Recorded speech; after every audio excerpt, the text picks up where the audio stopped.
ولسه معاكم طبعا مكملين، وكل سنه وانتم طيبين. بنتابع معاكم هدايا برنس الخير اسماك البرنس في رمضان وقبل الفطار، وبنطلع وجبات لاهلنا الطيبين طبعا من اسماك الخير. المعلم يحيى البرنس بيقدم وجبات لاهلنا في رمضان، بيقول لهم كل سنه وانتم طيبين ورمضان كريم.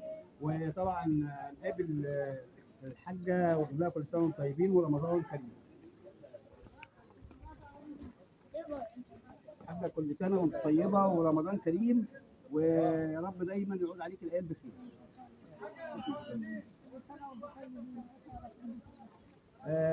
رمضان بيبقى عامل معاك ايه بقى؟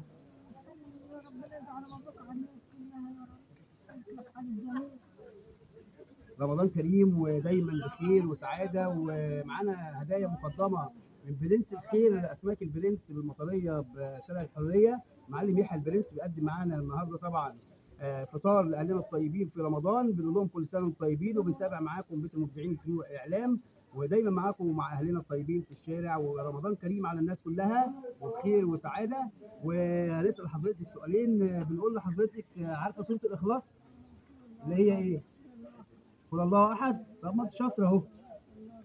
قل الله احد جاوبت معانا الحاجه، هتقوليها؟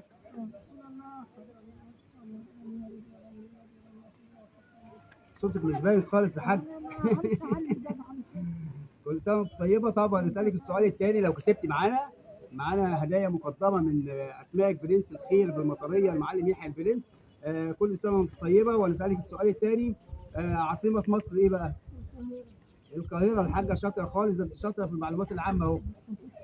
كل سنه وانت طيبه ورمضان كريم، وان شاء الله هنفطر من اسماك البرنس المعلم يحيى البرنس اللي بيقدم هدايا برنامج برنس الخير. وبنقول لك كل سنه وانت طيبين ورمضان وانت طيبه ورمضان كريم. هنديك دلوقتي بقى هدايا اسماك البرنس معلم يحيى البرنس، وكل سنه وانت طيبه.